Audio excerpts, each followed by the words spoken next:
Drink it in, man. Deep left side carry on. Picks on the block. At the 5. At the 2. At the 1 to the end zone. Touchdown, Detroit Lions.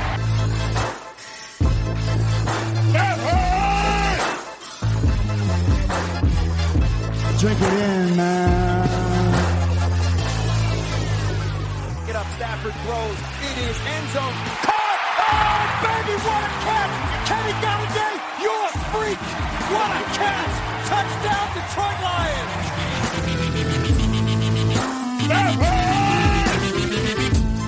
Cornbread! I love the Lions! Say it with me! I love the Lions! Drink it in, man. Detroit Koolaid, what's going on, everybody? Friday, Grifka's favorite day of the week. We're back in the house talking Detroit Lions.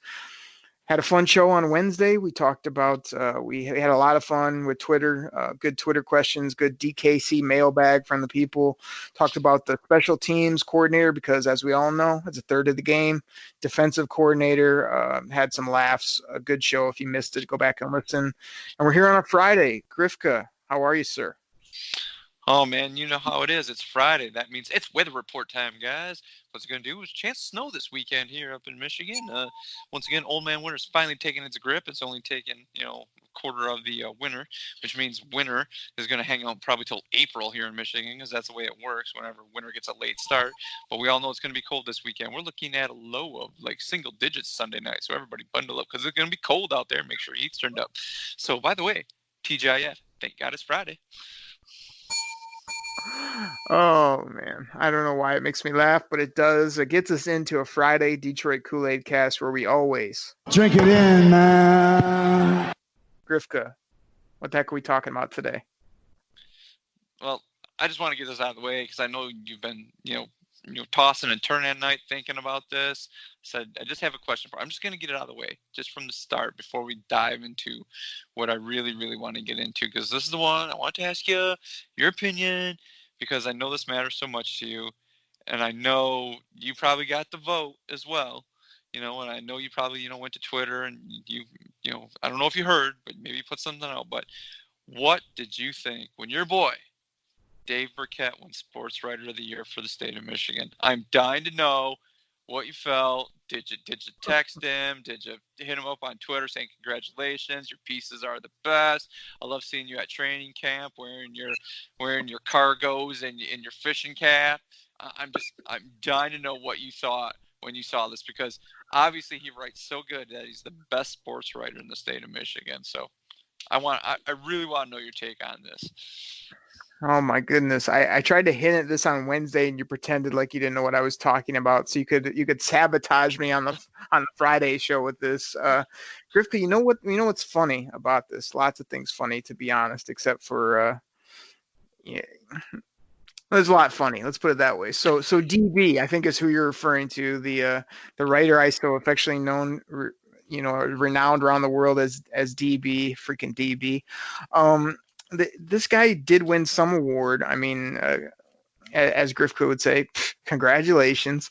But like you say, I couldn't tweet at the guy. I couldn't get him any type of anything. You know why? I mean, the guy's phone, his Twitter, everything was busy. I mean, he was readily trying to set up his 2020 and 2021 and 2022 meetings with Calvin Quitter Johnson. He was trying to get those on the books. I mean, the guy was unavailable because he has to get his annual summit set up. So he just wasn't. He wasn't taking any congratulations. I mean, like you say, I'll send him a bucket hat in the mail. I'm sure he'll enjoy that and wear that out at a training camp like a true professional would. And yeah, he'll write puff pieces on why the Lions will never be good and why they can't win. And he'll dig up dirt about a head coach or about somebody and bombard them with it. And I mean, it's kind of what the DB does, but yeah. So that's my general thoughts. He's somewhat unavailable, but congratulations, you freaking DB, and the bucket hat is in the mail, fishing cap, whatever you want to call it. So not even just a tiny bit of credit, for winning Sports Writer of the Year in Michigan. I mean, talking about our beloved Detroit Lions. I mean, not even just like one little kudo. Just even a smidge of a kudo? Grifka, there's not a smidge, not a pinch, not a of a kudo, if there is such a thing. The hardest working man on the beat is Eric Schlitt over there at Lions Wire. This guy is busting his hump, putting out articles all day, every day. We've got my guy Tim Twentyman, who I always think has to put up with Mike O'Hara all day, but does a tremendous job. Those are my two go-tos kind of for Lions beat type reporting. Jeff Risden as well at Lions Wire, but like I say, man, I stopped visiting MLive. You know, you're not going to see me reading any newspapers. I mean, it's 2020. Who does that? And yeah, man, it's just like, you know, I got a few sources I go to, and then basically like between the great fans out on Twitter and just our own fun takes about this team, that pretty much fills up my day when it comes to Lions content. So yes, no congratulations, no kudo, no I don't know, this. Wow. None of that. I mean, moving forward, let's talk some football. This one more question. You can't even give it a child, please. You know, come on. You can't find that because, yeah. Child, please. I will do it. We're a little bit hampered today on the soundboard, but I will fit that in for you somehow, Grifka. We'll get a Ocho Cinco for DB. Child, please. Please. Okay, I appreciate that because that's one of my favorite ones, especially when talking about your favorite sports writer, you know, Dave Burkett. I know you like him a lot. Well, let's do this really quick before we dive into everything. How about we, I realize it's early, but let's take a pause for the cause here. Everybody listen to our sponsors before we come back and really dig into this one.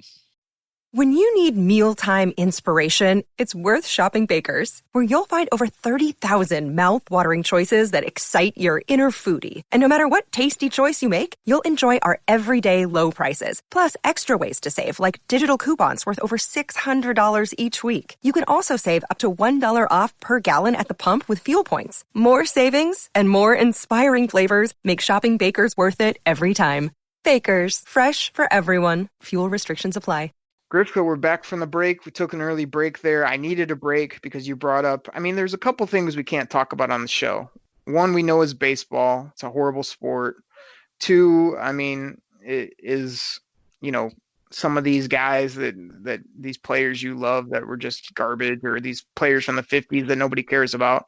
And three is DB. And you broke one of the rules right off the get-go, so. Hey, sports writer of the year, man, it means something. It really does. But here, let's do this. Let's get into this. You tabbed it on Wednesday, and now you know, the Lions have, you know, some holes that need to be filled, and we're all looking. I know last year we predicted a big year for the Lions, so we think they're pretty close, and there's some holes that need to be filled. And then there's other teams, you know, that, you know, we would like to say, like maybe Cincinnati Bengals, Washington Redskins are in a full-out build mode where they're going to do more of their, you know, look to do more of their damage in the draft and build that way. So I just have, you know, some positions for you, you know, to fill these positions. Would you rather, you know, take a chance and, you know, get somebody in the free agent pool, or would you rather try to grab somebody in the draft to fill that hole? So I'm not looking for names either way. I just want to say, like, if you think the Lions are in full rebuild mode or they're like on the cusp, and what would you do to fill these holes? Yeah, I understand. I got it in my head, dude. Okay, perfect. Okay, so let's do this one. Let's do this one first. The question was brought up, you know, on the last show. People are saying it on Twitter. We need to draft, you know, this position now for the future. But let's go with this backup QB. I know there's some, you know, some good quarterbacks out there, you know, coming out in the draft, and or do you look to sign a free agent to be the backup, or maybe you will try to run with, you know, Blau still? Would you rather have him draft a quarterback later on, run with Blau, or maybe sign somebody else to be Matt Stafford's backup? Oh, Grifka, normally as I do on the Friday show, before I answer your question, I have a question for you. Grifka, what's more fun to do? Blau or Pow? Which one? I have to go Blau. Blau. What? That was our old gimmick. It was Brandon Pow. Brand Pow. Now you like Blau. Yeah, I do. Sounds like a bad Batman film, doesn't it? We should have those pop-up like sounds and funny artwork when we say one of their names. But I mean, when it comes to the backup quarterback, this is I've went back and forth on this kind of throughout as I've sort of been growing in my football just ways. Is that at first I was kind of like I was on board with you kind of always take some of these later round QBs kind of like a flyer type of thing, like, hey, it's not going to cost this much, it might turn out to be a huge dividend. I've kind of come around where like now I feel that it's somewhat a wasted draft pick because unless the guy's incredible, he's just sort of a clipboard holder. He doesn't help you on the field. He really, never sees the field unless the worst case scenario happens, which your starter goes down, which we all saw this year. Is pretty much ends your season. If your starter goes down long term, there's not many teams that will sort of plug in somebody. Oh yeah, I'm sure DB or the slouch in the front row would tell me how great Pittsburgh did, or how Miami and these other teams sort of figured it out without top guns there. But it just doesn't happen on a regular basis. So I'm much more now you got to find kind of a crafty veteran, a guy that has played downs in the NFL, a guy that isn't looking to like take the starter's job, but is willing to support him in the film room, as well as, be a guy that in a pinch can come out and has the kind of arm or the ability to make plays either with his arm or his feet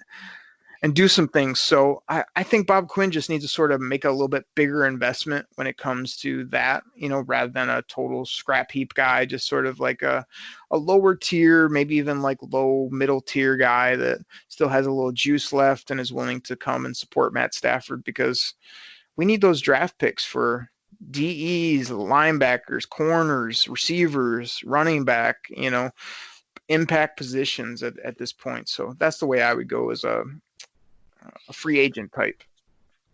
Okay. Just a quick follow-up on that one. Would you even consider, taking a flyer on Josh Rosen? No, I was never a big Josh Rosen guy, but he seemed to sort of have what I always call the moxie, where I thought maybe he had something because of the way he talked and the way that he carried himself.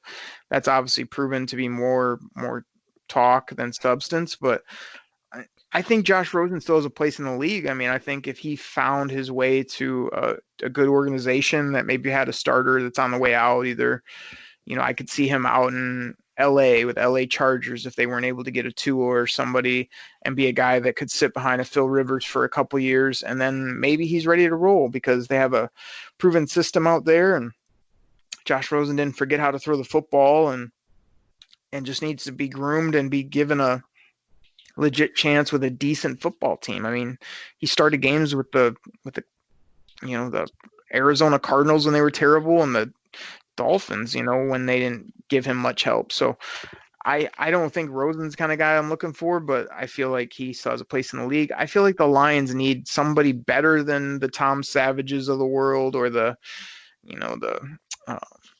they had, Matt Castles, but below that tier that's still chomping at the bit to start, or that has, everyone says like push Matt Stafford, but everybody knows that there's really nobody that's going to both push Matt Stafford and, be better than him unless you bring in a stud rookie, that has a chance to take the keys to the castle. So if you're not going to do that, you just need that.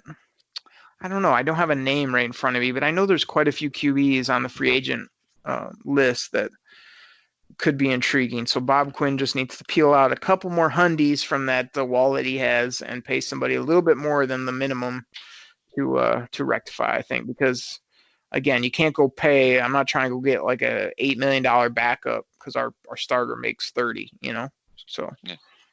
Okay. Good take. I'm kind of surprised you said no on Josh Rosen, but I do remember you stating that you weren't too high on him coming out. So, okay. Next position, that would be the slot wide receiver. We all know Danny Amendola was around for 1 year. I mean, people are talking maybe they should re-sign him and bring him back. Or would you be more interested in the Lions maybe spending, second, third, whatever, on one of those quick, shifty guys out there to be the new slot wide receiver? Amendola to me it's a tough call. This is one of those, are you paying for what he previously did, or are you going to pay and assume that more, the same type of thing is going to come? I know on a previous show, there's a Grifka Bell for you. Like we talked about, like we were both sort of on board of bringing back Amendola, but to me, it all depends on not only what kind of upgrades you could get in free agency, but what kind of draft asset are you willing to spend? I mean, I think best case scenario, if you're asking me to pick free agent or draft, is kind of wait out both of those processes, and then a draft pick to me is the way to go. I mean, you have nobody under contract after this year, so if you're just looking at 2020, I mean, the safe bet is to say, hey, Danny Boy, would you take the same or a little bit less to help us out? Come back, maybe have another decent year, and then ride off in the sunset. But the big swing and probably the better move, in my opinion, is to wait the draft out and look for that value. Can you get a Hamler in the maybe does he slip to the third round? Can you get a KJ Hamler, who's an explosive playmaker, speed, all the things that we don't seem to have on this offense, and that then you have him locked up for four plus seasons type of thing. So if I have to pick, you said free agent or draft, but also keeping Danny, I mean, my ideal scenario is to let Danny walk, thank him for what he brought, and probably bring in a young kid with some juice, or I guess the ultimate ideal is keep him for one more year and bring in a kid with some juice who can be in the background, and then in 2021 is like, wow, this is our number 2 receiver now with Kenny. That's kind of what I'm hoping for. Okay, good point. Just a real quick follow-up, just yes or no. Do you even look at a tall, go up and get it wide receiver? Lions have Marvin Jones, Kenny Golladay right now. Do you even look at that? If somebody falls to you in the draft, or do you just kind of is that kind of really backburnered? I mean, you said I could only say yes or no, so no. But if I had to follow up, I never just totally ignore everything. I mean, it would depend who it was and where it was, but we already have big-bodied type receivers, so you need to fill that out with speed as well as dynamic playmakers. So I would say no overall. Okay. Next one, I think you've hinted at this, and you even kind of hinted at it on Wednesday's show, but that would be the number 2 cornerback. Are you looking to sign somebody, or would you draft somebody, or maybe the third option, do you go with what's in house and say give a chance? Oh man, I do not have the soundbite, but I'll do it for the people. I mean, I put out on Twitter a few days ago, don't sleep on A.O. Oh, baby! The guy is 6'2", 200, can run, and made some plays late in the season, so everybody's writing him off maybe he's a 3, 4, 5 corner. No, I think he could be some really useful snaps and be good, but when you're asking me my ideal scenario, what I'm hoping for, I just think it's best. I mean, I could be wrong on this one because this is a tough call, but I think there's going to be some really nice mid-level veterans, even upper-tier veterans that, you got to pay them $8-9 million bucks, but they know the game. They still got speed. They're not over the hill when it comes to age. I want to go that route, a guy that can get along with Slay, because I think Slay is already cool with him, Coleman, Tracy, and he'll even be cooler with Will, after now that he's had time to get over losing his buddy there, Quandre. So those 4 to me are good. Now it's what's that 5th guy that can play opposite, that he can groove with, that he can laugh with, that they have that same kind of personality, but that they lock people up. And, Eric Schlitt, again, on USA Today Lions Wire, had a really good article about corners, and I read it, and there was probably 6 names on that list where I wrote them back. I'm like, man, I like some of these names, you know what I mean, as far as people that are going to be available in free agency and that come in. So, give me one of those guys, and I'm still probably going to take one, but if I'm bringing in a big free agent, it lets me sort of let the board settle itself down in rounds 3, 4, 5.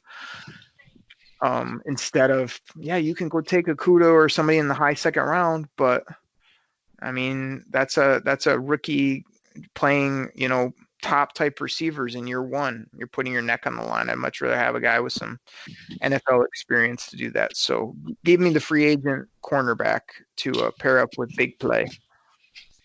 Okay.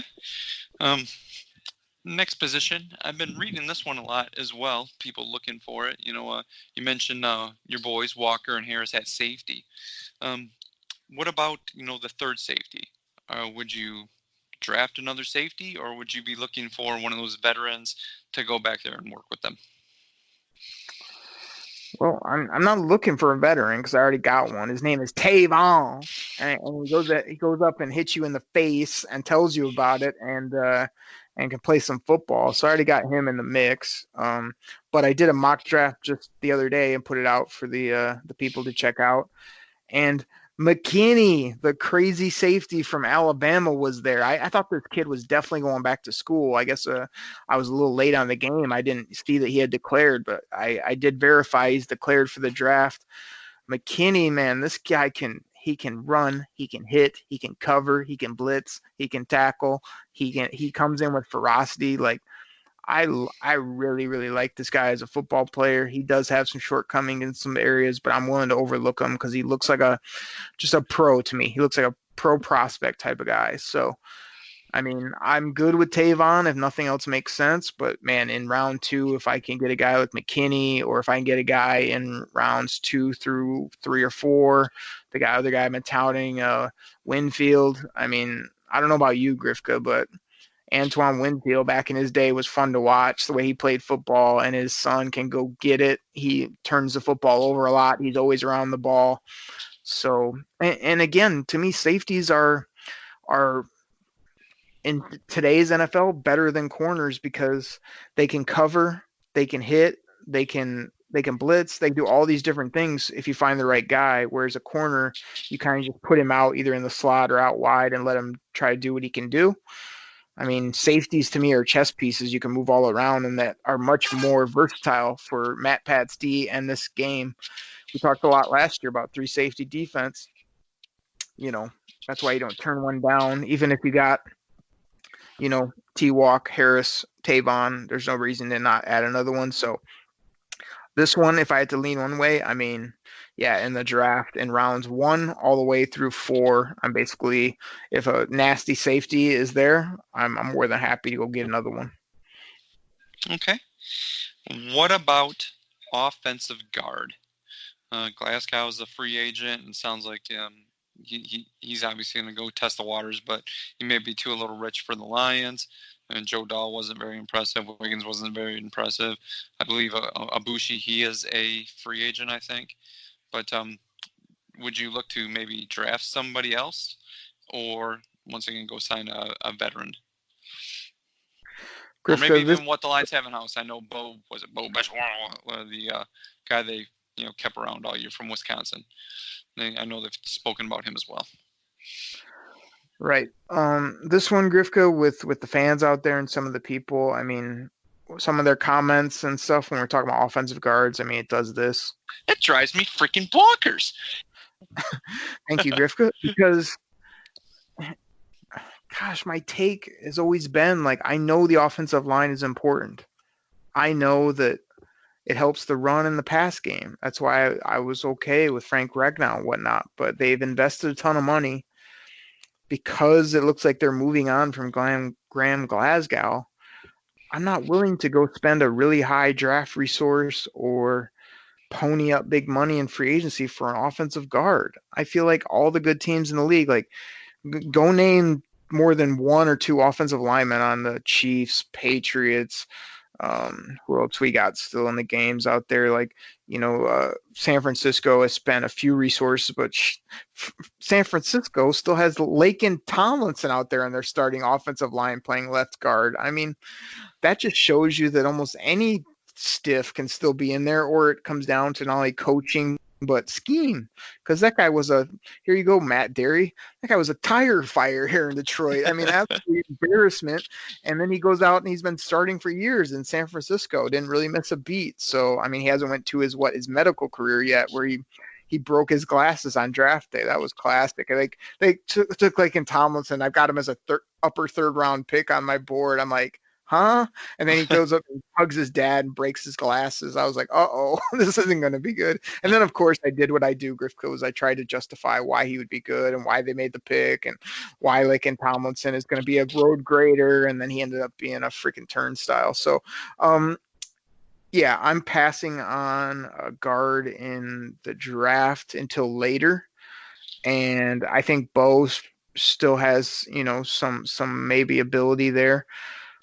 But he didn't show much. Let's put it that way. I was hoping for some more showings. He did get in there and start or play some, though. I mean, when you're a rookie and an undrafted guy, that's something, because there's a lot of guys that even if they bring you in, just you're at the bowling alley in 3 weeks. He was able to stay on the team and also get some PT, so that's good.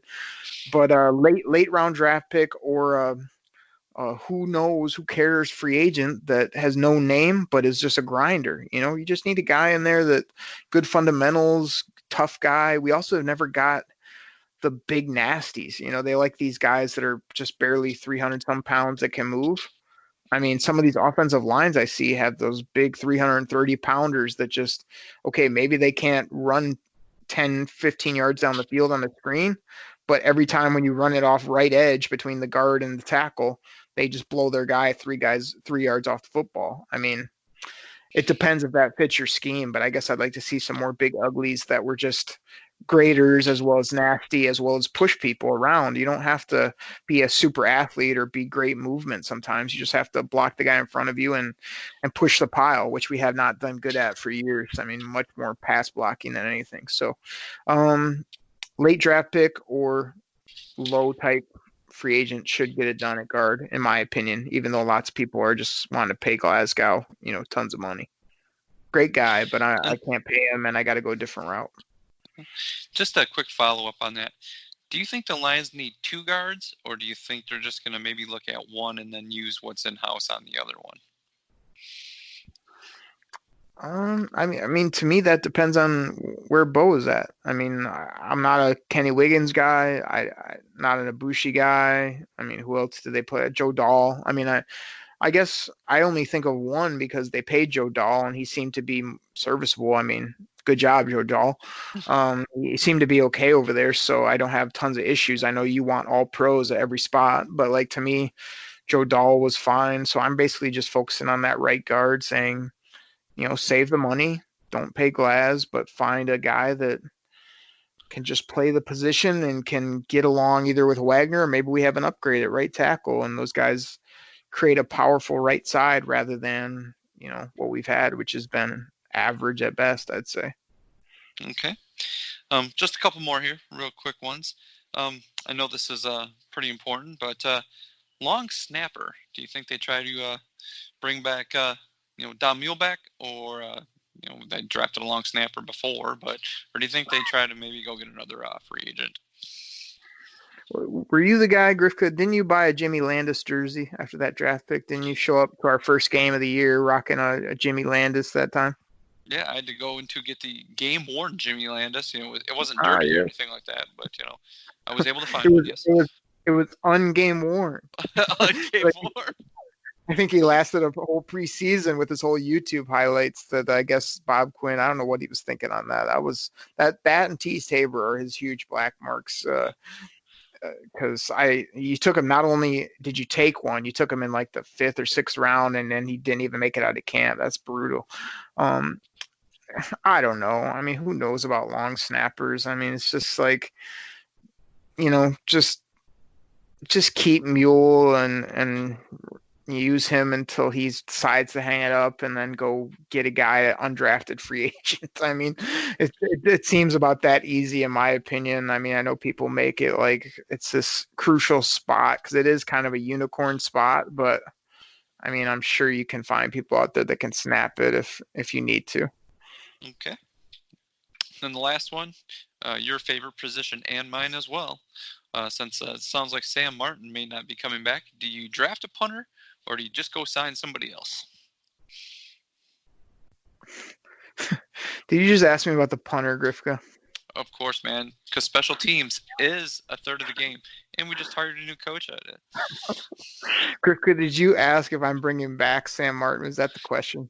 It sounds funny because it sounds like he's like pricing himself out of Detroit. You know, it's like, well, they asked him to take a pay cut last year, and he did. He's not going to take another one. It's like, dude, I mean, you're okay. You're not Ray Guy or anybody like that. So, dude, if they're asking you to pay for like $50,000, of course you do it. And I mean, it's like you're here in Detroit, you're hanging out with your buddy Matt Stafford. Come on, you get to wear kooky golf clothes out there, and people think you're colorful. You know, so yeah. Grifka, if you were Plus, Bob you got a hot girlfriend, man. You're with Nasty Lufkin, man. It's like, dude, man, with the gold medal gymnast from the U.S. Dude, I want him back just for that, just so she comes to the games. Gosh, like, duh. Exactly. Grifka, if you were Bob Quinn, would you just walk up to Sam Martin and say, "Hey, Sam Martin, you're not that." You're not that great. Grifka, you know what I would say to Sam Martin about him coming back? What's that? This. No chance. That's what you got. Hey, Sam Martin, you're fired. That's what I would say, and then I would just give him a Vince McMahon right hand right to the face and slam the door right in his mug, right in his stupid NSYNC looking face. Get out of here! Boom, out of here. Okay, so do you go use one of your many draft picks on a putter, or do you just sign somebody else? Who cares? I just go get a punter. However, I got to get one. There's plenty on the street. You get one in the draft. I mean, I'm not paying for Sam Martin. I mean, Sam Martin, him and you most of the time on most of your Lions takes. I mean, cue up the music. I mean, get this guy out of town. Like you say, he wears these ridiculous golf clothes at the golf outing. He's not very good at his job. I mean, wait, did he go to Appy State? I mean, okay, we paid you for a few years. Congratulations. Like, time to move on from this guy. I mean, freaking loser, this guy.